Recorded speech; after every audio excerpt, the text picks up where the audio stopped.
Kesimpulannya satu. Pertama, melafadzkan niat itu bukan niat, tapi hanya membantu menguatkan niat. Jadi bagi yang mengamalkan melafadzkan usolli dan sebagainya, mohon maaf, jangan dipahami lafadz itu sebagai niat. Yang kalau tidak usolli tidak sah sholatnya. Itu salah cara berpikirnya, keliru. Karena melafadzkan itu bukan niat. Jadi kalau Anda bermakmum di belakang imam yang tidak usolli, jangan disimpulkan imamnya tidak sah sholatnya. Imamnya kemudian mulai menghadap kiblat, lalu bertakbir, Allahu Akbar, menyimpang, tidak usolli.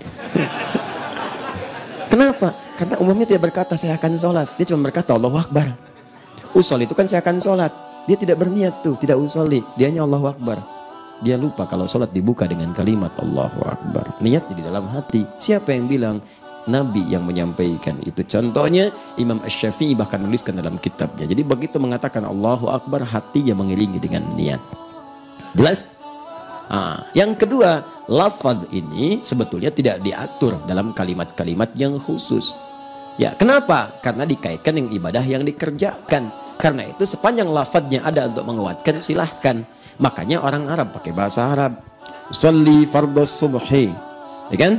Rak'ataini mustaqbilal qiblati imaman lillahi ta'ala. Allahu Akbar. Arab. Di hatinya juga begitu. Jelas ya? Nah, tidak ada lafaz yang khusus. Jadi kalau Anda nanti yang misalnya berbeda pendapat dengan yang ini, mengatakan itu kan lafaznya tidak ada dari Nabi. Emang nggak ada. Mau dicari sampai kiamat kurang 2 hari juga akan ketemu. Akan ketemu. Karena lafaz ini dibantu menguatkan niat. Taat itu dihadirkan sesuai dengan kondisinya. Apa yang di hati itu yang dikeluarkan. Bahkan kalau Anda ingin ucapkan dalam bahasa Indonesia pun sah. Karena belum masuk sholat. Sholatnya dibuka dalam takbir. Niatnya di hati. Anda ingin kuatkan. Duh Gusti. Ya. Abdi badai sholat subuh 2 rakaat.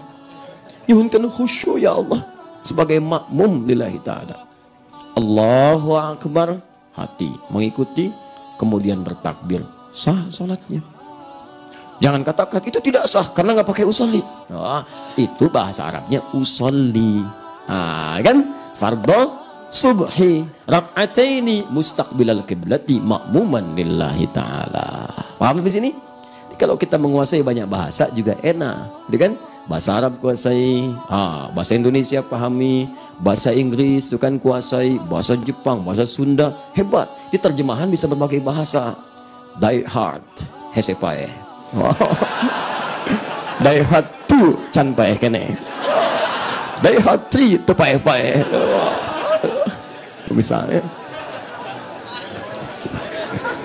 Kalau pakai bahasa Indonesia kan nggak enak, kan? Itu biasanya kan. Banyaklah, tapi juga tidak semua amalan, tidak semua amalan menggunakan bahasa lokal, nggak bisa. Sholatnya kalau sudah masuk takbir nggak boleh pakai bahasa selain Arab, nggak bisa.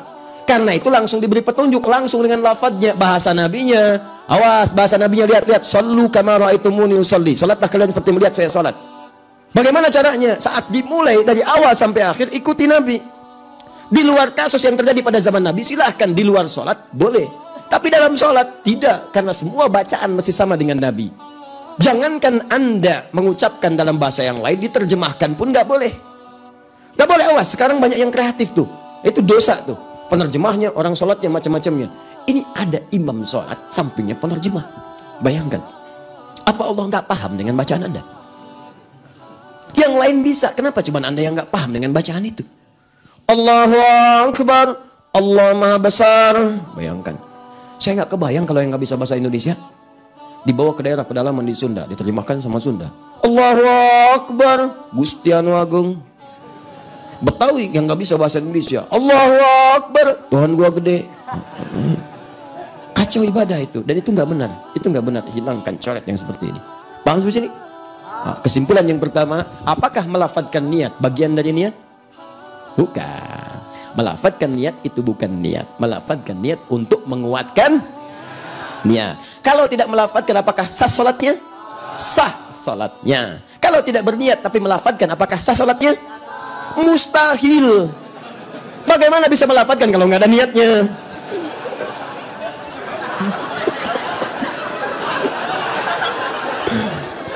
Ini belum lihat sudah menyimpulkan hukum.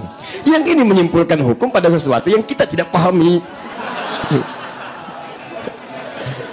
Di pertanyaan yang salah itu melahirkan jawaban yang seperti ini. Pertanyaan sudah keliru, kalau orang salah nanya nggak usah dijawab. Saya ulang, apakah ketika tidak melafadzkan sah sholatnya? Sah sholatnya. Apakah kalau tidak berniat kemudian kita melafadzkan sah sholatnya?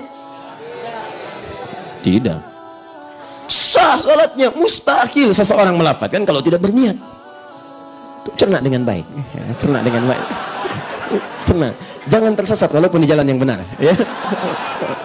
Awas, hati-hati. Kesimpulan yang kedua, apakah seorang kalau jadi imam dia tidak melafadzkan, boleh kita bermakmum di belakangnya? Boleh. Boleh kita protes? Ya, boleh aja kalau nanya, gitu kan? Boleh. Yang tidak boleh itu protes dengan cara kemudian menjelekkan atau yang lain. Kalau makmumnya di belakang imam yang melafadzkan niatnya, boleh? Oh, kenapa jadi pelan? Boleh. Imamnya melafadzkan sholli fardhu subhi rak'ataini mustaqbilal qiblati, ya, imaman lillahi ta'ala. Anda bermakmum di belakang, boleh tidak? Boleh. Apa yang salah? Apa yang salah? Ya, boleh, silakan. Anda beda pendapat, boleh.